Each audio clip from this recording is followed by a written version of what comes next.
church are walking the wide road, and very few people are walking the highway of holiness, the narrow road. How possible is it that people that have received Jesus, they love him, right? They want to see eternity, right? Can be found walking the wide road. How possible is that? Matthew chapter 7, beloved people, verses 13 and 14. Enter through the narrow gate, for wide is the gate, and broad is the road that leads to destruction, and many people enter through it.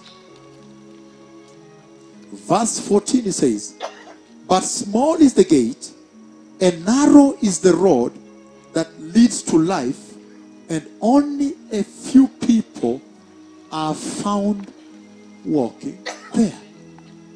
Hallelujah. Amen. I'm talking about this way. This way that leads to eternity. This way that leads to the tree of life. This way that leads to the New Jerusalem, the home of the righteous. This way that leads to the kingdom of Jehovah. This way that leads to everlasting life. As many people in the night being stabbed and the fire is burning in hell, the others in heaven, it will be a non-stop celebration. Amen. Hallelujah. And I have seen that church. There is a mixture in the house. There are two roads in the house. This conversation appertains to the church. And he's saying that when you look at the house of the Lord right now, you'll find a lot of people in the house walking the wide road. And then he says, there is a narrow gate that leads to a narrow way. And he says, very few are walking there. In other words, he's saying a constricted road, right? Constricted, restricted road, a limited road, limited, unpopular. Hallelujah. And he's saying that many people in the church are walking the wide road, and very few people are walking the highway of holiness, the narrow road. How possible is it that people that have received Jesus, they love him, right? They want to see eternity, right? Can be found walking the wide road. How possible is that? That's what he's asking. In other words, if you are going to Mombasa, you would have to take the Mombasa highway. There is a highway that goes to Mombasa, right?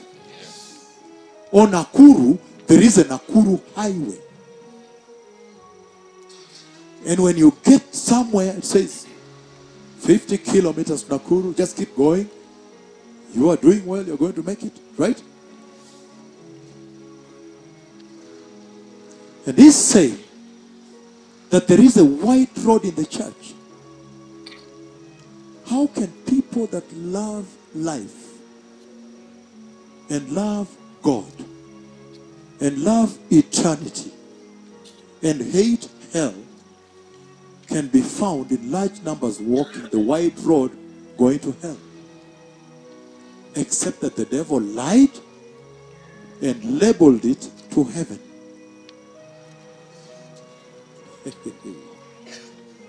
Did you understand me now? There is a lie in the house, a lie. He has labeled the way that is going to hell, and he has said to heaven. That is the only way you can find rational thinking Christians on the wide road. But there is a narrow road. And that narrow way tells you, question everything you do. It's restricted. When they call you, the phone rings. You say, but this man laughs at me. Why should I take this phone? You begin to question everything and ask, how does taking this phone call help my eternity? Did you understand me now?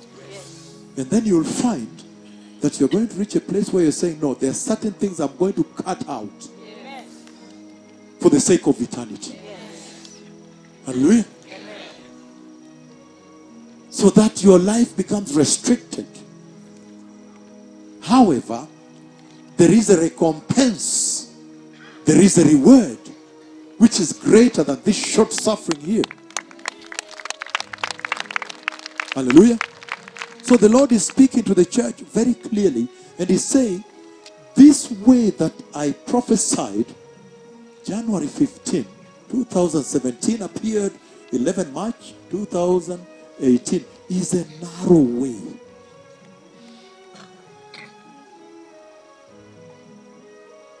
No going to movies. Why should somebody in Hollywood be your role model? Why should some